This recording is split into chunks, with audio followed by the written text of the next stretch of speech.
when it comes to building housing, Harrison is leading by example. Now, we talked about a plan last year. We talked about how it would be important to achieve the goal of building 800,000 new housing units to meet the demand of New York over the next decade if every community could grow at a rate of 1% increase a year. 1%. Harrison is just remarkable with a 6% increase in the past year. That's what I'm talking about.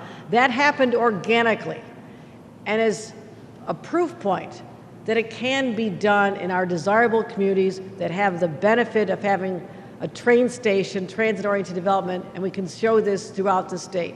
So that's what I'm doing. I want the naysayers to see this. Come here, take a look at this project, walk around, talk to residents as they're grabbing that cup from Starbucks when they live here and taking a train ride 45 minutes down the road, down the tracks, and they can have their job in Midtown.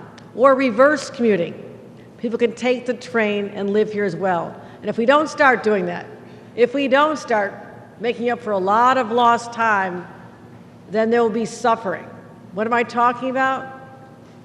The kids who grew up here with great public libraries, we just had our meeting at the library, the great public schools, the great amenities, the quality of life that is second to none, they become adults.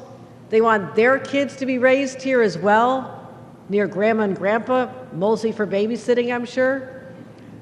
But they can't, because their own children, despite all these advantages, cannot find a place to live in the community they're raised in. That, to me, is a tragedy.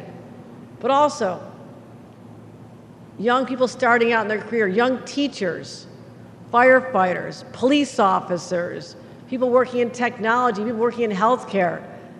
They don't start out in life being able to afford luxury housing or huge single-family homes. They just don't. Nobody does.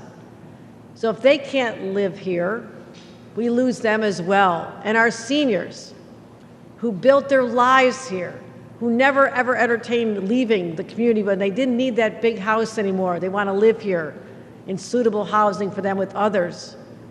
And that's not available, then they have nowhere to go. So we have an opportunity. This is a point in our nation's history, but particularly New York State's history, where we can lean hard into fighting these problems, lean hard into the challenges. And yes, they can be daunting to some, and which is probably why no one talked about this all these years when this was unfolding. But we have a housing plan that is transformative, that meets the moment.